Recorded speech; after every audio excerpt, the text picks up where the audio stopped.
Les premiers pas de Donald Trump sur la scène internationale, une édition spéciale sur France 24. Le président américain est arrivé en Israël où il était très attendu sur plusieurs questions notamment. Mais d'abord son séjour. Donald Trump a voulu le débuter par une visite sur plusieurs lieux saints. Alors il y a eu d'abord la visite de l'église du Saint-Sépulcre à Jérusalem et puis à quelques mètres de là, vous le voyez sur ces images en direct, Donald Trump qui s'apprête à se recueillir devant le mur des lamentations. Alors il n'a pas dérogé à la règle, le président américain, il porte une kippa. Jean-Karim Fall, c'est une image hautement symbolique puisque aucun président avant lui ne s'était prêté à cet exercice. Oui, tout à fait, vous avez raison, c'est une image très symbolique puisque c'est la première fois qu'un président américain se rend donc sur le mur des lamentations. Alors il faut savoir que les préparatifs de cette visite ont suscité une mini polémique israélo-américaine. La question étant de savoir si Donald Trump se rendrait sur le mur des lamentations, accompagné par un officiel israélien, c'est-à-dire soit le Premier ministre Benjamin Netanyahou, soit un autre ministre. Bien entendu, si cela avait été le cas, visiblement, au vu de ce que l'on voit là sur les images, ce n'est pas le cas. Et de toute façon, l'administration américaine avait déjà clairement dit qu'il n'y aurait pas d'officiel israélien aux côtés du président américain sur le mur des lamentations, justement pour que les États-Unis ne prennent pas fait et cause, si vous voulez, dans la polémique sur, l'appartenance de Jérusalem. Ça, c'est un détail, je pense, qui est très important, puisque là, on voit le président américain accompagné de son épouse et simplement d'un rabbin qui est en train visiblement d'expliquer ce qui va se passer dans les minutes qui viennent. Et de son gendre également, Jared Kushner, qui est aussi de confession juive, on le sait, et qui est très impliqué dans la vie. Qui a un rôle de conseiller,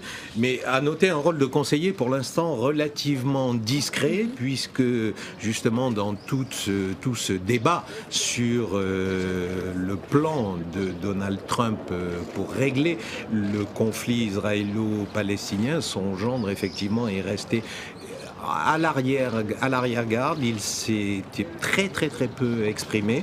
On sait qu'il a effectué quelques visites, mais a priori pas en Israël, puisqu'il s'est rendu en Irak. Il se serait aussi rendu en Égypte, mais c'est pour l'instant un conseiller, on va dire, très discret.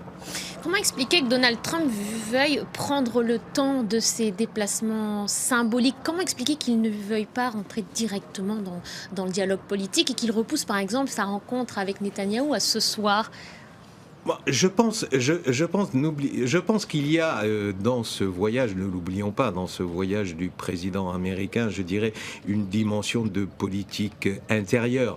N'oublions pas que Donald Trump a quitté Washington, je dirais, dans une véritable tempête liée donc à ce qu'on peut appeler le Russo Leaks, donc les relations troubles qu'une partie de son administration aurait entretenu avec la Russie durant la campagne électorale. Ce Russo Leaks qui a abouti, rappelons-le également, à l'éviction du patron du FBI. Donc il a quitté Washington dans une véritable tempête et là visiblement il cherche, je dirais, à se recrédibiliser aux yeux de l'opinion publique américaine, mais aussi aux yeux de l'opinion publique mondiale.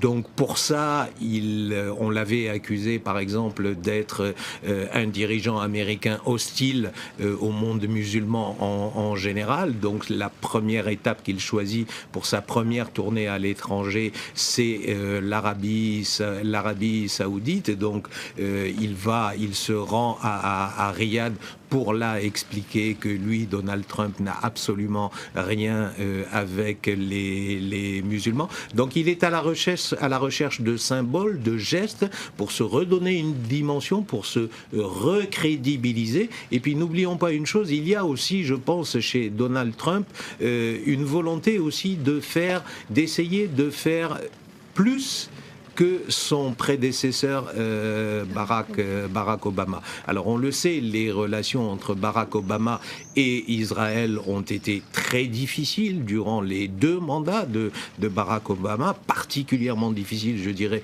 durant le dernier mandat de Barack Obama, puisqu'à la fin, je dirais, de l'ère Obama, Benjamin Netanyahou, le Premier ministre israélien, et Barack Obama ne se parlaient quasiment plus. Donc il y a aussi chez le nouveau locataire de la Maison-Blanche cette volonté aussi de montrer qu'il peut faire autre chose et mieux que son prédécesseur Barack Obama. Et il est même allé encore un petit peu plus loin dans la mesure où il s'est porté un petit peu garant d'une possible paix dans la région. Il s'est présenté en quelque sorte comme un homme providentiel. Est-ce qu'il voudrait être l'homme justement qui arriverait à ramener la paix dans la région là où Barack Obama avait échoué? Oui, mais on est effectivement, vous avez raison, on est vraiment dans la même logique. C'est un petit peu, vous savez, en ce moment, nous sommes tous un petit peu en train d'essayer de comprendre comment fonctionne l'individu Donald Trump président, puisque pour l'instant ça reste